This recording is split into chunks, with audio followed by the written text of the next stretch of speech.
Welcome back to Vikes with a Mike. As always, your host Jace here with my co-host and good friend Tyler Williams. And Tyler, first of all, Happy New Year. Right. Uh, 2022, baby. Here's to 2022, and here's to more pain as a Minnesota Vikings fan. Right. Since we last recorded an episode, the Minnesota Vikings have fallen to 7-8 after taking a loss at home to the LA Rams. Your final score 30-23. The day after we recorded, Dalvin Cook popped positive on the COVID list and missed this game. Yeah, not much to be happy about when it comes to this performance, in my opinion. It feels kind of weird because obviously we're recording on a Saturday, no Thursday night game this last week. And, it's been well over a week since we last recorded. So not nearly as fresh as it normally is, but I still remember feeling nothing but dread and anger, basically, at the end of this game. So let's get into it. Today, we're going to break down the Rams game. We're going to talk about some COVID stuff, break down the upcoming Packers game tomorrow, and we will not be going around the NFL. I think it's more important for us to be sharing some Minnesota Vikings opinions and related news with our time, especially as the year sort of comes to a close, more than likely comes to an end. Let's be honest. Yep, exactly. Yeah, exactly. So, sucks that we have to start off the new year on a bad note. But again, your Minnesota Vikings fall the Rams 30-23. Let's talk about the offense for the Minnesota Vikings to start out here. Kirk Cousins, I was not impressed with Kirk Cousins at all for this game. He was missing throws left and right, open receivers. He wasn't making the most out of chances that he had. Specifically, there's a couple plays that I can think about. One with like a D.D. Westbrook wide open slant for a touchdown. That throwing that little side route to Madison literally on the sideline on third and goal. One that stands out to me was when he had time in the pocket and he double clutched and looked to JJ and he threw it to JJ, but it was behind him and he was he was on a crossing route. That play really pissed me off because he had JJ for the split second and he didn't throw the ball. I mean, I don't. Yes, he had JJ on Jalen Ramsey too. He beat Jalen Ramsey right off the bat on that play. And if you hit him in stride, maybe he goes the distance there, right? I mean, massive potential play for this Vikings team that was fighting for their lives, right? They needed to win out. And that's kind of the biggest thing that I noticed on offense too, is that they did not seem like they understood the assignment, quote, it just didn't seem like they were fighting nearly as much. And we'll get into the defense, but they were fighting. The defense was making plays against a fantastic Rams team. Even on special teams, I mean, it's not like we were making mistakes on special teams. The one though, getting points. Oh well, yes. Yeah, we'll get into that, but that's Well, I guess what I meant specifically was Greg Joseph. My bad. Yes, we did make a big mistake on special teams. Absolutely. So I'll give JJ this. Even on a poor day for Kirk Cousins, dude still comes out and has 14.5 yards per catch, 8 receptions for 116 yards. Doesn't get in the end zone, but that's not his freaking fault that Kirk didn't look his way at least 3 or 4 more times, I think. KJ looked pretty good too. And Madison, obviously, you'd like to see more yardage, but anytime you get in the end zone, that's good. So, Yeah, my biggest takeaway though from the offense is just how abysmal Kirk Cousins looked, in my opinion, this game. Just missing throws left and right, in my opinion. Not really bringing the fire to this offense. Yeah, it did not seem like pissed off Kirk. He just seemed like he was going through the motions out there again, which is not what his team needs at all. Well, right, and that's your team didn't freaking get here just going, or actually, sorry, they did get to where they are just through going through the motions. This was your time to be like, okay, it's up to us. If we win out, we don't have to worry about what anybody else does. We'll get in the playoffs. But no, you had to take a loss, and now everything rides on another team as well as yourself. It seemed like they thought that coming into this game they could just show up and go through the motions against a really good football team like the Rams. That's not how that's going to work. It's the NFL. You have to come prepared every game, especially against a really good team like LA. It just on offense specifically, it was just the game plan just seemed terrible. They just didn't seem prepared at all. I mean, it was just the same kind of like run up the middle again on first down, run it right towards Aaron Donald every play, which makes absolutely no sense because the guy is a freaking menace on the defensive line. Why are you running at Aaron Donald? Why? Run to the outside. Like, it's just, and then obviously the second down, they'll just at the very play least action. Counters, right? Like counters to the other side, counters to the left, not to the right where Aaron Donald's lined up. It's like Clint Kubiak was trying to they were like, oh, Aaron Donald's not on the field, but he was out there. That's what he tried to act like. It's just like, dude, wake up. And yet again, the second and long runs as well. Yeah, just draws on second and long. Yeah, so annoying because one of those times it's definitely gonna pop if you keep doing the same dang thing every freaking second and long. I don't think you're really making the defense guess at that point anymore there, Clint. But yeah, I mean, so you're missing Dalvin Cook. I'll also give them the fact that Thielen re-aggravated his injury, obviously bad enough that he had surgery after this game. About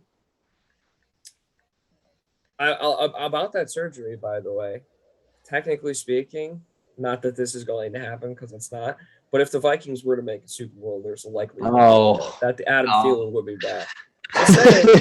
Just saying. I like the positivity, but it's just like with this team, you can't even. It's a new year. It's a new year. It's a new year, but it's the same football team. Oh, absolutely. I like that mentality with a lot of other things, but not with the Minnesota Vikings. Absolutely. Yeah, so, and I do think the loss of Adam Thielen is going to only make, I was about to say only going to make Kirk Cousins look worse, but good God, we're not. We'll get into that. So I think that it hadn't helped Kirk Cousins the past couple games, and I think we actually talked about that leading up to the Rams game too when we were breaking down the Monday night deal. How Thielen really is this kind of safety valve for Kirk, just because of his range and the way that he can bring in anything that comes his way. JJ's great at that too, but I have noticed he's had some contested catches that he should come down with that he has not come down with these past couple of weeks. So it's not like Justin Jefferson just gets a pass because he's Justin Jefferson. He also needs to start making some better plays. That being said, it all comes back to Kirk Cousins, in my opinion, and the fact that too often he's missing the perfect opportunities that other quarterbacks maybe would make because they're leaders.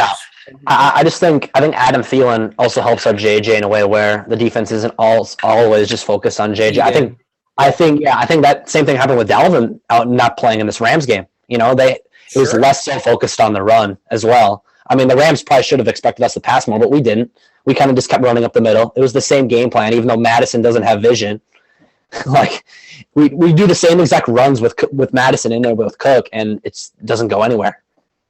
Right. The game plan has to change when you have an Alexander Madison in the backfield versus a Dalvin Cook, because Alexander Madison can do similar things to Dalvin Cook, but he cannot do the same things as Dalvin Cook. Right. And quite honestly, what they should have done is they should have yet again used Kene Wangu way more than what they did. 5 touches is unacceptable.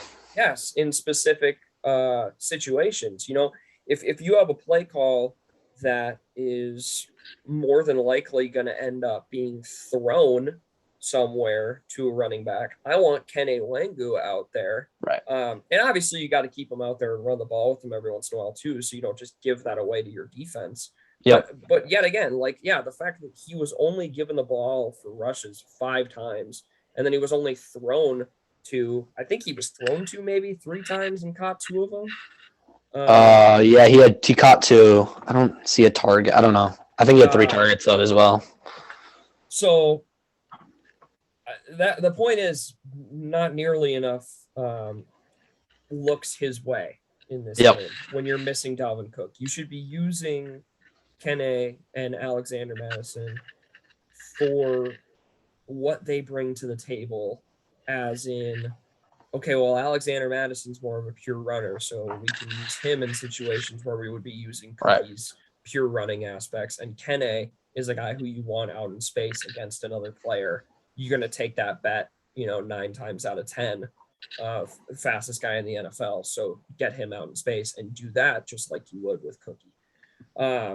So yet again, falls to the coaching staff, falls to Clint Kubiak, falls to Mike Zimmer. I think that this game really summed up how lost this locker room is.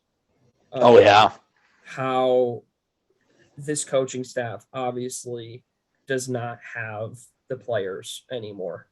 Because if you listen to some of the press conferences, specifically when you talk about Justin Jefferson and how he's talking about, I wish we were more aggressive. I wish there were more aggressive play calls, but I'm not the one who's calling that.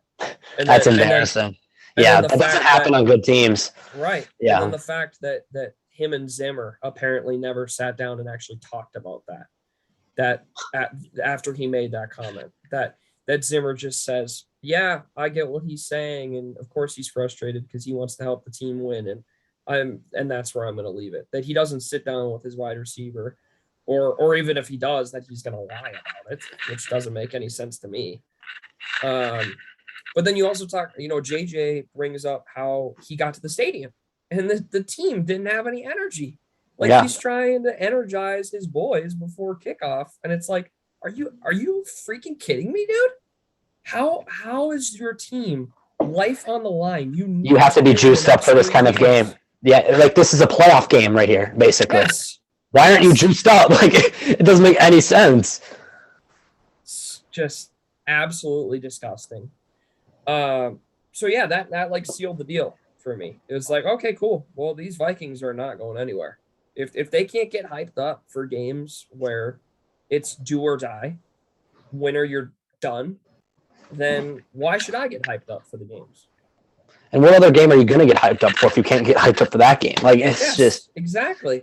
I don't. Not to mention, it could have been it was a great matchup. It still ended up being a pretty solid game overall. Right. Obviously 30-23, but think about, at least from our perspective, it would have been even better if the Vikes came out and freaking won, number one, but number two, they had so many opportunities to put up way more points. That's what's even more annoying, is from a pure football perspective. This could have been a fantastic matchup. Yeah, just a couple things. Last thoughts from you regarding the offense. It's like when you cannot put up 3 points in the first half of a game, you're not going to win many games putting up only 3 points in the first 2 quarters of a game. That doesn't work in the NFL. And then going 2 of 12 on third down, what's happening there? I mean, the play calls on third down were terrible. Again, Cousins missing Cousins read. Yeah, 2 of 12 on third down. Luckily, we made our 4th down conversion, but your time of possession too. I mean, okay, time of possession was split 30-30. The amount of times that we should have been able to run down the clock and get more points on the board. And I mean, we'll kind of transition now here too, as we start talking about this stuff, into the defense and the way that they played. When you get the number of turnovers that they did and you're not able to capitalize on that, it's absolutely disgusting. I know for a fact, even though we got a touchdown on the drive, when Barr did not take in his second interception, for a touchdown, so many people rolled their eyes because it was like, oh, we're gonna somehow the Vikings are gonna find a way to get a field goal on the 1 yard line. That's just the type of game that it was. I mean, it's happened all season. The Carolina game specifically, we had multiple turnovers in that game, and we kept kicking field goals, which led them to stay in that game and make it close, which ends up being every Viking game. Not a huge penalty game. I mean, only two penalties for 20 yards, but yet again, you're still losing the penalty battle there. And that's another thing that I don't even necessarily want to get too into, because officiating in general, we've had multiple conversations about this across the league, has been atrocious. So God knows that that's probably not correct. But your sacks allowed, this is what really pissed me off. How do you go from a game like you had Monday night? I think we have 4 total sacks or something. Yeah, like DJ Wanham had 3 of them yet alone. Yeah. To getting no sacks whatsoever. DJ Wanham was atrocious. Not good in this game. I don't know what happened there. Not good at all. But then also our offensive line allowing 3 sacks when I think they allowed 1 Monday night. Right, yeah. You're not going to win many football games if you're not getting to Matt Stafford. Now, granted, they were still making him turn over the ball, 3 interceptions for Matt Stafford. But can you imagine what the game would have been if you had even more pressure on Matt Stafford? I mean, he already really should have thrown like 5 interceptions, if I remember. Oh my God, yeah. It could have been 5. There were another 2 that we just straight up dropped. So yeah, the bottom line is this defense, they stepped up. They turned over the ball. They held one of the highest scoring offenses to very, very few points as far as this, again, this offense and their weapons go. The run game, though, that is like the one terrible. And it's been like this all season. There's been games where we've stopped the run, but then there's been certain games where it's been abysmal. It's just been straight abysmal. Like it just can't happen when you add guys like Michael Pierce and Dalvin Tomlinson to stop the run on your team, and it's still happening. It's like 2020 all over again. Our defense couldn't stop a nosebleed. Yeah, and that's like what's absolutely insane about it is you say it's 2021 all over, or 2020 all over again, but it's 2021 and you have Tomlinson and Pierce, whereas you didn't have them. No, I'm saying like you're dead. No, I get what you're saying. Absolutely insane. That it's still happening, yeah. 2 guys who are practically known for stopping the run, right? And Pierce even rushing the passer as well, right? For how big he is, and you still are unable to do it. So, yeah, Sony Michel, he made himself look like a pretty dang good running back in this league, like a hot knife going through butter. 27 carries, 131 yards, and a touchdown. I'm surprised that they didn't honestly run more than they did. The fact that they kept putting the ball in the air for 37 attempts for Stafford. You want to know what's hilarious? You want to know what's hilarious? Darrell Henderson gets 1 carry. You want to know how many yards he gets? 17. On his 101 carry. 17. God. Yeah, I know. So bad. So bad. And Stafford was scrambling around some points too. Like, I think he picked up 1 or 2 first downs with his feet, where it's like Stafford, I mean, he's mobile, but he's definitely not the most mobile guy. Like, you should be able to contain Matt Stafford. Right. He should not be running for even 8 yards. I'm surprised he threw it 37 times. Like you said, I'm surprised I didn't run it more. I'm really surprised he threw it that many times. He was off too, 21 to 37. Right. He didn't look good. No. He did not look good. For them to put the ball in the air that much, it's like, it's yet another reason as to why this game was so freaking close. And it's sad that the Vikings could not capitalize on the opportunities that the Rams were giving them, because boy, oh boy, were they giving them. So yeah, I mean, obviously you still lose. You know, the defense you played pretty well. Sure, if the offense capitalizes on some of the plays that you make, maybe it comes out to be a different deal. Maybe you could tee off on the quarterback a little bit, whatever. But Right. bottom line is the offense still put up some points, and the defense still gave up more points. 30, baby. Another 30-point showing from a Mike Zimmer defensive guru team. Love to see it. Now that being said, take away the 7 because we'll kind of transition over to special teams here. Take away the 7 that you get from the punt return touchdown, and it is a tie game, so I guess I'll kind of give them that. But still, you know, why are you allowing a punt return touchdown in special teams? Like, I think I noticed 2 or 3 guys that pulled up on trying to tackle that dude because they thought he was going to run out of the sideline or, you know, run out of bounds. So, this is a game that the Minnesota Vikings deserve to lose. They did not play like they wanted to win from the get-go. Apparently, in the locker room, it didn't seem like they wanted to win. Still leaders on the team that aren't vaccinated, like Dalvin Cook, who's missing, who missed this game. So, yeah, the bottom line is 30-23, great. Yet again, Minnesota, you're keeping your freaking 1-score game streak alive.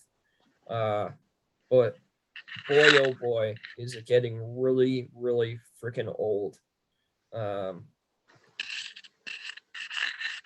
Yeah, that's all I have to say. It's just disappointing. I totally get what you're saying. It's just so disappointing because the Rams basically they were trying to hand us this game in a way. Yet again, right? You get the Bears basically handed us that game, and then like I said, the Rams with it goes back again to the 37 times you're allowing Stafford to put the ball in the air, and he's playing the way that he is, and you're capitalizing on it. He only completes 20. He only completes 21 of them, throws 3 interceptions. Like, how do you lose? Less than 200 yards. Yeah, how do you lose getting 3 interceptions? Like, that doesn't happen in the NFL. Like, it's just mind blowing. Like, it's Viking-esque, man. It's just what this team does. Yeah, absolutely. Oh, and not to mention, Cooper Kupp should have had a fumble in this game. Oh my God! Arguably that's a terrible call for a touchdown. Now that was terrible.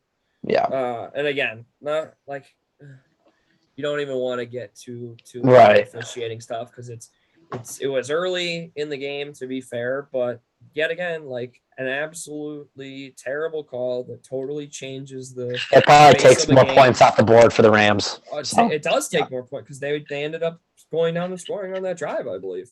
Yep, they did. And yeah, it's just it hurts. This one, and I think I told you, and I definitely told my dad this. This one hurt more than other losses, which is crazy because we've had some pretty disgusting losses. I mean, one that immediately pops up that's like, if we win the game and we're in position to win the game, the Arizona game, that one definitely hurts. Or even like taking the timeout and letting Detroit score. That one really hurts. But this one hurts because the Vikings had more than just one chance to win this game. They had multiple chances to win this game, to step down on Los Angeles' throats, to continue their playoff hopes, or at least, continue their hopes in a way that put them in control of their own destiny. And they came out flat. Yeah. They didn't capitalize on those. And as a fan who wants nothing more than to see this team win, it's really hard to watch a team that doesn't seem like they want to win. That just seems like they're okay with collecting their paychecks for this week. That's what really, really stings, I think, for me. So, with that being said, again, your Vikings, they fall to 7-8. Los Angeles Rams go to 11-4. Vikings, in order to make the playoffs, have to win out, and they need the Eagles to lose one of their next 2 games. And do you have any other thoughts on the I'm just so frustrated with Mike Zimmer not having this team prepared at all. Like, it's your job as the head coach to get these guys, like, I mean, he was leading the pregame huddle. Like, did you see that clip of that? I did, yes. I don't think he'd ever done it in his career. Why? I mean, come on, man. If you've never done that, like, I don't know. And for them to come out flat after that is just so weird. It just shows that there's not much, like, support for Zim, maybe, in a way. Yeah. I mean, I get the players probably like him, but it's like, if your coach is trying to fire you up like that in the huddle, wouldn't you want to show up and win a game, go out there and compete? It just shows that these guys are just like, they're like, well, we keep on losing these close games. It's going to keep happening no matter what. We're not going to change the narrative. You know, they're just going to let it happen, even though every week they have a chance to go prove themselves and show everyone that this thing's wrong. You know, this whole like close game narrative. They could go out there and beat the Rams they could have beat the Rams by 2 touchdowns if they played a complete game, but they didn't. So I don't know. It just shows that these guys they're just like, oh, let's go do it again, boys. Another week, there's no like motive to change this narrative of close football games with this Viking team. No doubt. So yeah, you finish Sunday and you watch the rest of the games. It's not necessarily the best outcome in every single scenario for the Vikings as far as the rest of the games went after losing, as far as keeping their playoff hopes alive, but none of it like destroys your chances. And then Monday night, Saints take a fat L, and you're looking at that's it, huge. Like, hey, all we need to do now is win out, and the Eagles need to lose one, and they play Washington and the Cowboys. So that's tough. Very, very feasible that they could lose one of those games. And then yesterday hits. 2021, the last day. An absolutely terrible year. Betty White freaking dies on the last day. John Madden just died however many days ago. Tuesday, people freaking taken out from us way too early. Too many bad things still happening in the world. You got freaking COVID happening and all sorts of things. And as if out of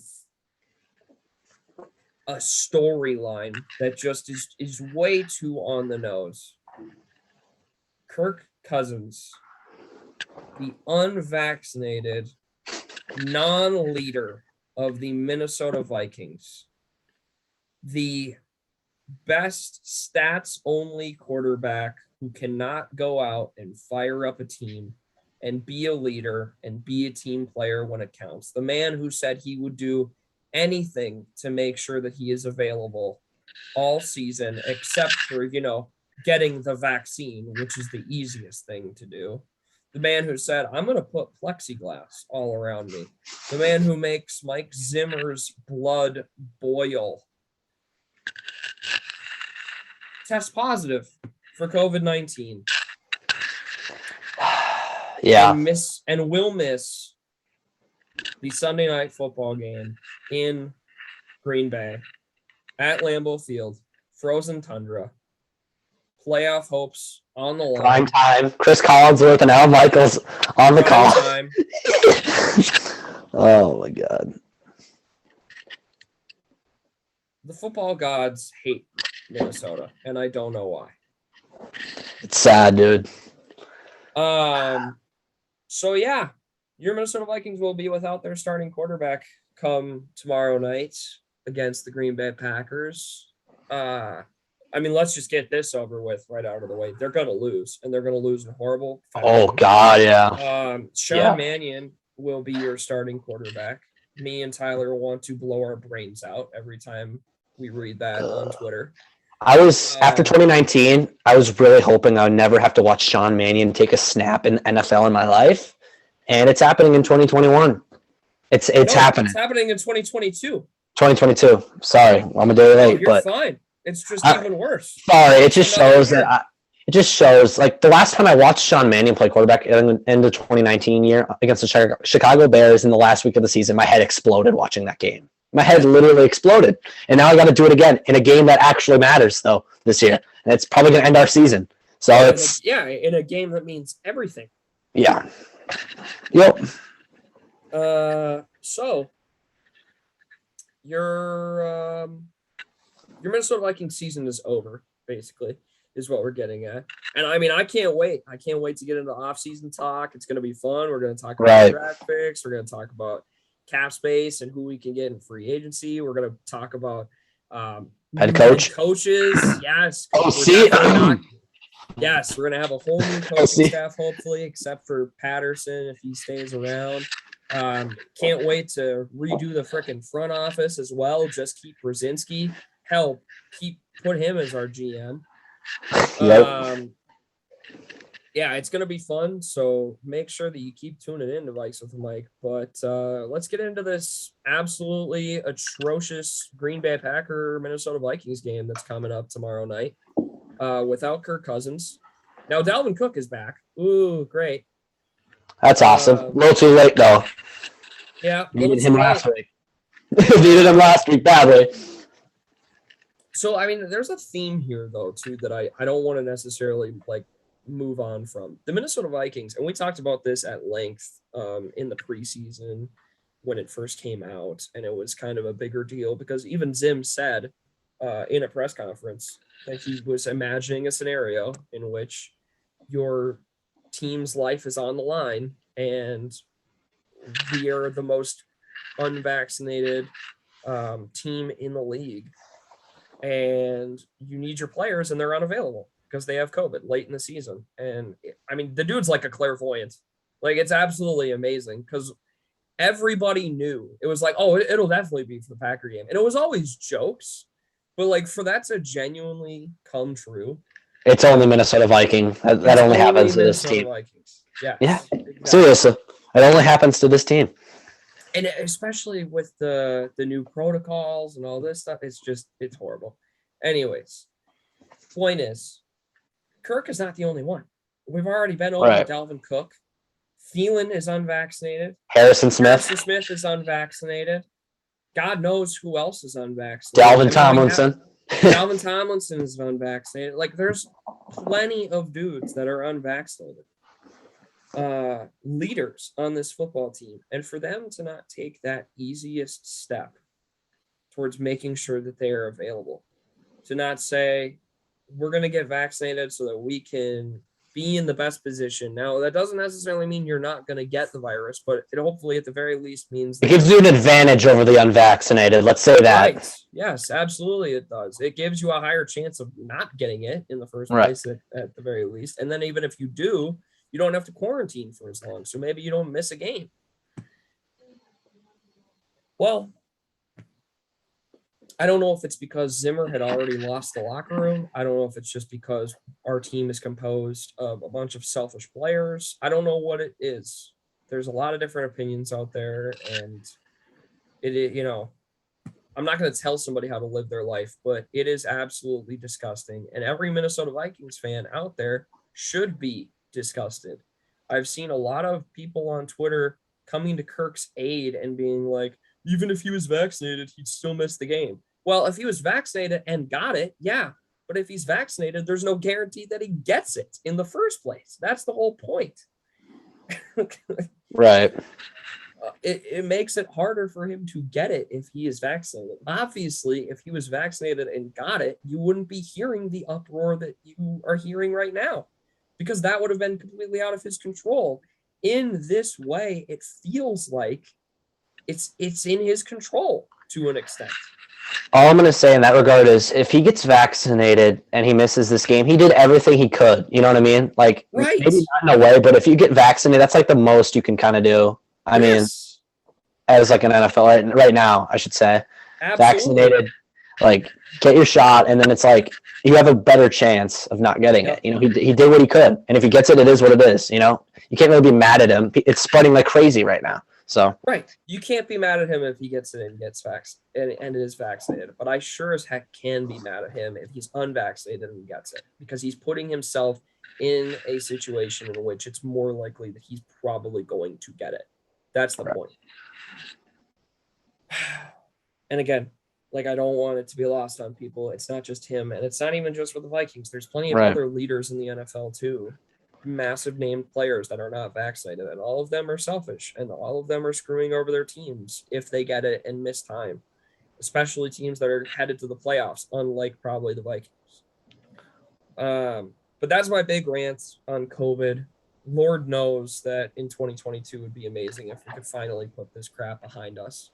Yeah, it's just so frustrating having guys in this game. Right. It's just frustrating. It's just frustrating because I don't think you and me, Tyler, would be classified or classify ourselves as Kirk haters. We like what Kirk Cousins brings to this team from a standpoint. We don't love the type of leader that he is. That's for sure. I don't think that he gives you the X factor in that way.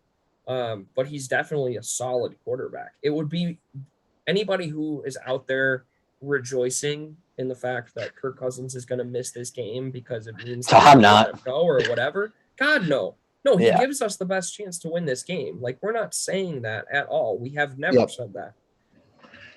That being said, if this is the nail in the coffin as far as, like, we're going to freaking move him this year, if we're going to trade him and get his cap hit off the books, we're not going to extend him, I'm okay with that, to be completely honest with you. I'm okay with a soft rebuild starting here. Like, this kind of nailed the coffin in for me as far as Kirk Cousins go, just like how selfish he is and how little of a team player he is. Right. You know, I don't want that in my organization. The thing is that's frustrating me is Kirk Cousins, it is what it is. What the nail in the coffin for me was with this coaching staff and the leadership of this team. It's like, and not even on Kirk, like, why is Sean Mannion starting this game? Why are you not throwing in Mond? Look, I know the season's basically done. Mond and Mannion are basically Mannion doesn't give you a chance at all. Mond, at least you're learning something. One, Kellen Mond's going to be learning something, and two, the fans and everyone else gets to see a young player step in and see what he can do, because everyone's saying Kellen Mond's a bust. Oh, he sucks. We haven't seen him in an actual, like, we've seen him in preseason, but we haven't seen him in an actual NFL game yet. So, like, let's get this over with. Let's see if this guy is legit or not. We're not going to win with Mannion regardless. I think Mond even gives you a better chance with his mobility. Man's a freaking Ben Roethlisberger in the pocket. He's basically Ben Roethlisberger in the pocket. So, Mond has really solid deep arm too. He might not have the accuracy, but he can pop that thing. Don't tell that to Adam Zimmer. Right. Yeah. Adam Zimmer is in love with Sean Mannion's deep ball. Apparently compares it to Justin Herbert, for those who didn't know. It's comparable to Justin Herbert somehow. Oh. I didn't realize that that was even physically possible for a guy that looks like Sean Mannion. I don't think the science and the math works out there. Yeah, I don't even know how that was even a statement. I don't know how someone actually went out and said that. How does he have a job after making that statement? Dude, because he's Mike Zimmer's kid, that's why. Nepotism at its finest. Good point. Something the Vikings love doing. Yeah, so I mean, in the Mond situation, you hear a lot of people. There's a couple guys definitely on like Vikings Twitter and other podcasts that I like to listen to, and they bring up a solid point in the fact that everybody talks about, like, why didn't we play JJ the first 2 weeks? Well, it's because people have gone on the record and said he didn't know the playbook. And well, no, he's even been on the record saying that he didn't know the playbook as well as he should have. So, from a coaching perspective, I suppose the only reason that you don't go with Mond is if he, like, really, really doesn't know the playbook. Like, he seriously is still massively struggling with the playbook. It's been 17 weeks. That's my problem. You're an NFL player. How do you not know the playbook? It's been 17 weeks. Dude, I'm not saying I don't agree with you. I'm just saying, like, what the argument is. So that just frustrates me. We didn't bring it up. Yeah. And if that is the case, then that's sad. And it's very sad. But I still think, like, okay, sit down with Mond and go over the plays and the concepts that he understands within your offense, because he definitely doesn't not know anything. Like, he knows at least probably 60 to 70% of it. unless he's a total. He wouldn't have been able to go out in the preseason if he didn't know it. Like at least, like you said, 60 to 70% of it. Yes. So sit down with him and come up with a game plan that best fits him and what he knows. Exactly. Take out the plays that you're worried about him not having the best idea of running. You don't need to run an entire offense with him then. He's still going to give you a better shot than Mannion is. He's even with 70% of the playbook, he's going to give you a better shot. Yeah, yep, totally. Not to mention, 40 to 50% of those plays can be handed off to Cook with how cold it's going to be. Like, you don't put the ball in the air. Rodgers probably won't even be putting the ball in the air. He's probably only going to throw it 20 to 25 times, honestly. They're going to run it down our throat after what they saw this last week. Absolutely. As they should. Right. So, yeah. The point that people are making is not lost on me. I get it. But I think that there are counterpoints that you can make to that point that easily throw it out the window is I guess what I'm trying to say. So with that, what is your key to this game, Tyler? Oh, good God. The key? It's going to have to be Dalvin Cook because he's going to have to carry this whole entire offense on his back. I really think Dalvin Cook is going to have to go crazy, and he might have to have a better game than he did last year, specifically at Lambeau Field when he had 4 touchdowns. I really think he's going to have probably his best game of this season. I think maybe the best game of his football career to keep this Vikings team in the game. 6-tutty game. Alvin Kamara. He's going to have an Alvin Kamara type game against us last year with the touchdowns, and then have probably Adrian Peterson's 270-something yards on the ground. 276, I think. Yeah, something like that. Yeah, he's good. I'm not joking when I'm saying this. He's going to have to do that because you're not going to be able to throw with Sean Mannion. I mean, he's going to give you under 150 yards passing and probably a turnover or two because Green Bay's got some good corners. I mean, not Kevin King, but they've got some good corners. Yeah, Jair Alexander is going to play, so definitely at least one. I mean, Rasul Douglas has been playing pretty good football lately. I mean, Sean Mannion's not going to give you much. Dalvin Cook and this offensive line are going to have to – the Minnesota Moving Company is going to have to show up, man. It comes under the line of scrimmage on offense. If they give Dalvin holes like Pittsburgh, I mean, the Vikings are going to be in this game. If he just gets stuffed at the line of scrimmage, Mannion's not going to be able to do anything for you on third down. You're gonna have to punt a lot. Jordan Berry, man, be ready. That's all I'm gonna say. So I mean, Dalvin's gonna have to carry. This is Dalvin Cook's biggest game of his Viking career right here, man. Dude, yeah, Barry better have one of those freaking warming pads that he can wrap around his leg because I have a feeling he's gonna need to stretch that thing out quite a bit. There's gonna be a lot of punting happening for these Minnesota Vikings. Yeah. As far as my key to the game, I like what you're saying. And as much as I want to say Sean Mannion, I'm not gonna because I really don't think first of all, I just feel like that's too easy. But I don't I think that you're dead on that this offense is gonna run way more through Cookie than it is through Mannion. As great as it would be to see him throw to JJ like 15 times. That can't happen. I don't know if that can physically happen with Sean Mannion. Right, it's not gonna happen. So my key to this game is our defense. Yep. Can you get to Rodgers rushing 4 guys? Can you get coverage sacks on Rodgers? I mean, you were able to do it in their house last year with a much worse defensive line, with a much worse secondary. So can you go out there with your lives on the line and play like you did against LA?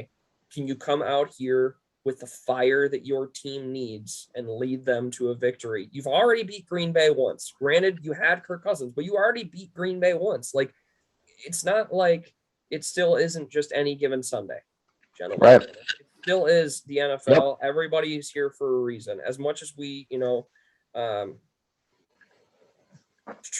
trash talk Sean Mannion, he's still a better quarterback than you or me are ever going to be. That's for sure. Sure. So, we're bleeding purple and gold for the rest of the season. We're gonna be bleeding it all throughout the off season and for years and years to come.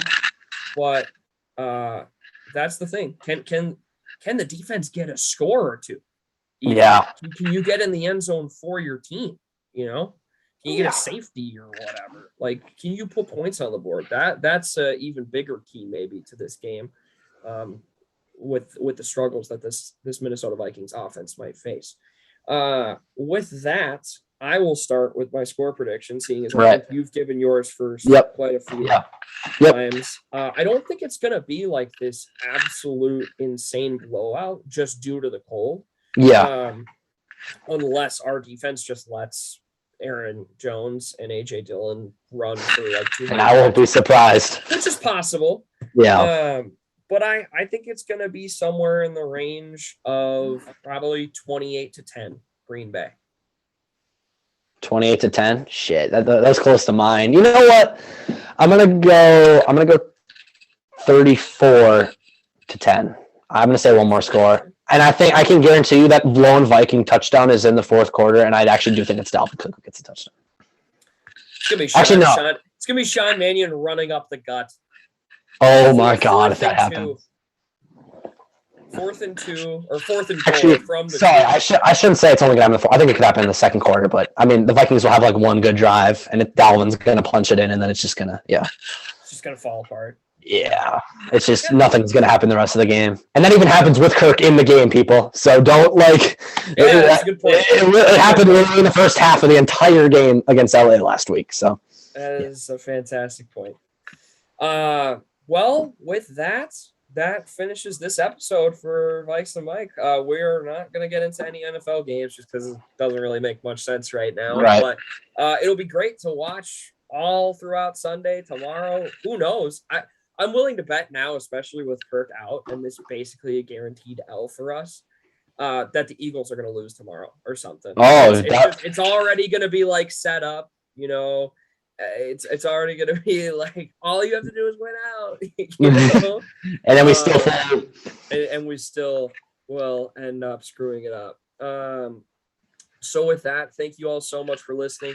Happy New Year. Happy holidays to all of you. We appreciate you so much. We're excited for what 2022 is going to bring. Again, even if the Viking season ends early, T, you know how much we love to talk the off-season stuff. Right. So good. It's so much fun. So much more to explore. Enjoy watching college football bowl games, everybody. Enjoy the Winter Classic. Let's go wild, baby. Let's go wild. Yes, sir. Yeah, it's gonna be a good few weeks here of sports action. So enjoy yourselves. As always, support the podcast in any way, shape, or form you can. If you're listening on YouTube, like, comment, subscribe, all that good stuff. Monetary support through Anchor would be great. Check out our website where all our previous episodes are archived, www.vikesandthemike.com. And we will be back, I would probably say Tuesday, but that's tentatively. But yeah, if I had to guess, we'll be back Tuesday. Yeah. Hopefully celebrating an insane Vikings win. I don't see it happening. But as I said, any given Sunday. Hey man, you never know. This team shows up some games and you never know. It's just weird. It's really weird with this team. I don't know. Hey man, who knows? Yeah, it'll be good. For now though, that's all that we have. Thank you again so much. Happy New Year. Tyler, Happy New Year to you as well. And yes, sir. You as well. Thank you, sir. We will be back soon. As always, Skol.